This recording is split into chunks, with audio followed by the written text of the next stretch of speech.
Today, I'm in the wood yard. I've got the trailer hooked up to the truck, and I've got people that want me to bring us some wood, so that's what we're gonna do. So it's loading time, here we go. So the trailer is right there, and the wood that I'm gonna load is behind these pallets, because this oak is just about all gone now. I've been taking all the stuff where you see dirt. This was all wood right here. There was a whole truckload here. That's why the pallets are all lined up. I just been moving them out of the way, but now they're in the way. So I'm gonna take these pallets, we're gonna go around over to the other side. I'm gonna stack them over there. And then this wood right here, I'm gonna take 2 face cords that are 2/3 of a cord, and we're gonna load it into the trailer. But first I gotta get these pallets out of the way. So we're gonna move them that way. I'm gonna pile them right over in this corner so they're out of the way. So that's what's gonna happen.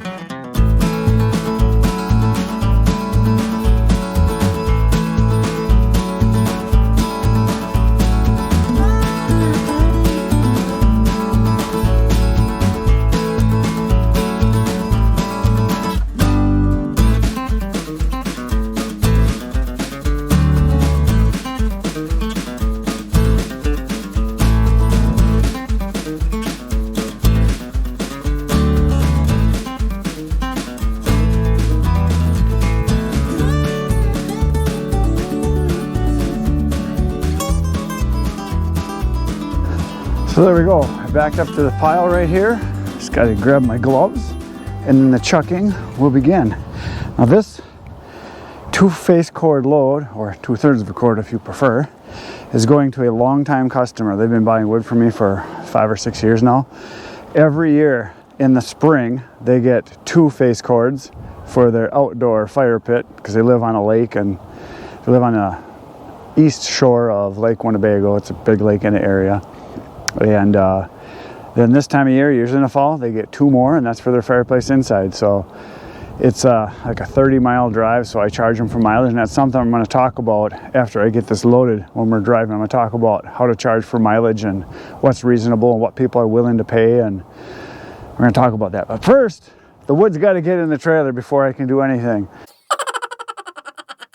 So we're going to start chucking right now. I got to put 2 rows. So this front row right here, what you see right here is a face cord.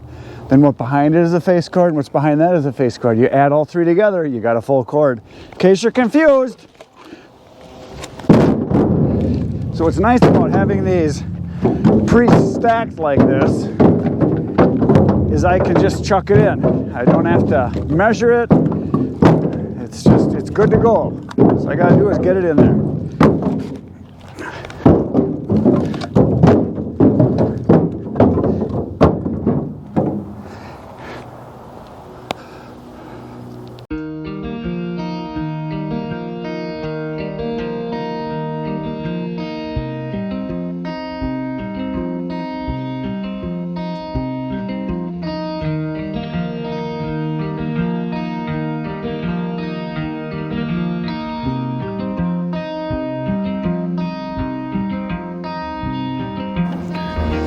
It is in. That took exactly 11 minutes. And the reason I know these times when you guys ask me how I know how long it takes, there's a timer on my GoPro, and I know exactly from the time I push the button to the time I go turn it off how long it takes me to do it. It's 11 minutes, and it is all in, and that is 2 face cords. Now, there's a little bit left here. Here is why there's a little bit left here. This is 8 feet wide, and when I stack this wood, I usually go 50 to 52 inches to allow for shrinkage, because with green wood you do get some settling and some shrinkage. You usually get 2 or 3 inches, something like that. This wood is all stacked at 52 inches, and because it was barkless oak, which was a large percentage of it was dry when I split it, or 50% dry, there was no shrinkage. I measured it, it's 52 inches still. So because I put the 2 rows in, I figured if you take just 1 layer of wood off the top, that's about what equals. The same thing happened down there. That's why I had a little bit left from that one too, because I measured and my piles are a little bit high. So that's a question that has been asked of me several times, is do I allow for shrinkage? Because if you go 48 inches on green wood, after a year, you'll lose at least 2 or 3 inches, sometimes even 4 inches. So that's why I always go 50 to 52 inches. I don't want to go any less than that. And so I knew when I was throwing it in, I just know how much it looks like when I get 2 face cords in for volume. So when I measured this, and it's 8 feet, and I measured the height of it, and it was 52 inches. So I could just give the guy this. That'd be all nice and everything. However, if I do this probably, what, 5-6 times, that's a whole nother face cord. That's $110 I gave away. And he's got the right amount, and I've got some left over to sell to someone else or to mix it in with some other wood. So that is why there's a little bit left here.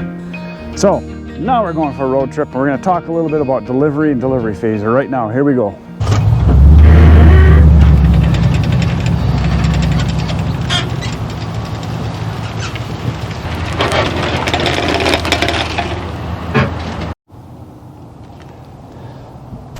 We've got problems. Yes, not good ones either. Yes, problems. I've just spent the last hour trying to figure out what the heck is wrong with the trailer. I pulled out. I was going to go deliver this load, and I heard a clicking sound. I thought, uh-oh, it sounds like bearings. So, and I thought it was on the other side, so I jacked up the other side, took that tire off, spun it, no, everything's fine. Nothing's bad. I looked at the bearings, they're fine. And I come over here and I put the camera and I recorded it as I was driving by, and it was clicking coming off this one right here. So I thought it was bearings. So of course I pulled it out. The bearings were fine. What it was the brake. There's a cable, that must be an actuator somehow that releases the brake for the emergency brakes. Well, the cable rusted through, so it was released. So the brakes were partially on, and there was this sensor thing here that was rubbing. It was clicking. It was go click, click, click, click, click, click, click when I would go forward. Going backwards didn't do anything. The bearings are fine. So I had to rip off this whole assembly here of all of the safety brake on this particular wheel here, because it was rubbing on the hub and everything. But now it's just fine. You know, there's no... So the bearings are good. So that's the good news, which is the main thing. So now I'm going to either have to get this thing fixed or sell this rust bucket and get a different trailer. So I didn't even go anywhere. I made it, I don't know, maybe 20 yards, and I heard the clicking sound. So I thought I better not get on the highway with a load of wood. It's one of the bad things about having a trailer in Wisconsin here, especially because, I mean, it's just rust. Look at this. This is how rusted this thing is. Look at. That's underneath the supposed paint. Isn't that nice? Look at it, just comes off in sheets. That's why I want to get a galvanized trailer. Hold on back, my battery died on the camera on top of that, so now I had to go change that. My hands are all greasy, so my camera's full of grease, so that's nice. Not a good day today. Oh, I hate problems. I hate mechanical problems because I am not a mechanic. I know just enough to know when I've got problems, and I want someone else to fix it. So all I can do is laugh about it. I mean, the good thing is I didn't get on the highway and have problems, you know, because around here, the route I had to take to go for this delivery was, oh heck, I'm gonna sit down and relax here while I talk. No sense kneeling anymore. Oh, I've been kneeling for like an hour. So the thing about it around here is that on the highway where I had this route I had to go is on Highway 41, and it's either 2 or 3 lanes, and it's lots of traffic. And today's Sunday. There was a Packer game today. They won again, which I don't really care. Anyway, the highway, I can hear it roaring from here, and I'm a mile away from the highway. I can hear 41, just whoo, you can hear it, because there's a lot of traffic heading south where I had to go, kind of south and then around the lake for this delivery. And I'm glad I didn't get on the highway and have problems. So I'm going to put this piece of crap back together now, and at least now I know I can do the delivery. I just don't have the safety brake on this one, but maybe the other ones aren't working now too. I don't know, but I just tore the whole thing apart, and so either have to get it fixed or sell it and let somebody else fix it. That actually sounds like a better idea. I know 3 guys that want to buy it, so, and they're mechanics, so they could fix this probably in 10 minutes.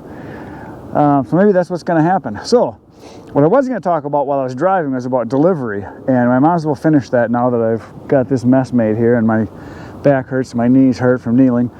So the reason I do deliveries is most people that I deliver to don't have a way to get the wood home. They basically have a minivan or a SUV or, you know, a little car or something. So a lot of the people I sell to, they do not have a truck. So that's why they pay me to deliver. Now, when I started the delivery, and I still do the delivery free if it's within 10 miles of my area. I just raised my price $10, and I really don't want people coming here, so that's why I do the delivery. Now, when I got to go further, like in the case of this one is I think 32 or 33 miles, something like that for this delivery. What I do is I have it every 10 miles, the price goes up $10. And I probably could charge more. So this delivery, I was going to get a $40 delivery fee, and that's just one way. I probably should go a little bit higher. I probably should go another $10 on top of that. So because of the amount of time it takes me, like this particular delivery would have taken me about an hour and 10 minutes, and I would have made $40. But then there's the wear and tear, the trailer, the truck, all that kind of stuff. So I'm not really making much on my delivery, which I probably should be.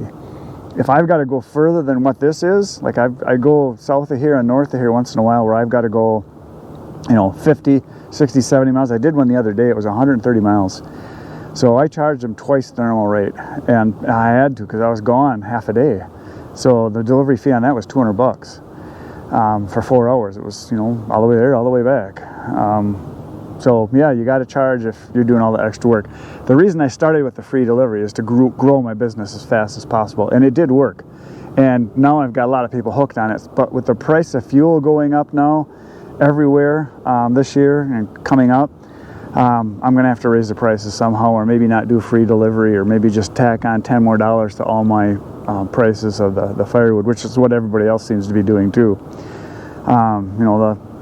No matter what side you're on politically, elections have consequences, and the price of fuel is going up. So I'm just saying, with the pipeline being closed, and I guess there's another one that was closed, and now we're not drilling as much as we were, and I heard refineries are having problems. I mean, there's all kinds of stuff that's going on, which is why the price of gas and fuel oil and diesel fuel and propane, everything's going up. So I might have to raise my prices there too. So it just gets passed on to the consumer. It's just the way it works. Everybody thinks, the big business needs to pay for it. No, it gets passed on to the consumer. That's just the way it works. So anyway, I'm going to put this pig back together, and I'm going to go home. So that's it for today, folks. I'm not going to show you me putting this together. It has nothing to do with firewood. I don't know what I'm doing anyway. You just laugh at me, but I'll get it back on. So that's it for today. Thanks for being here. Hit the buttons, hit the like, subscribe, share, all that good stuff. It'd be nice if you did, because I'm out here in the cold, in the dark, alone. Thanks. I'll be back tomorrow. You should come back. It'll be fun. Between now and then, get outside, get cutting. Good night, Irene! I think she heard me.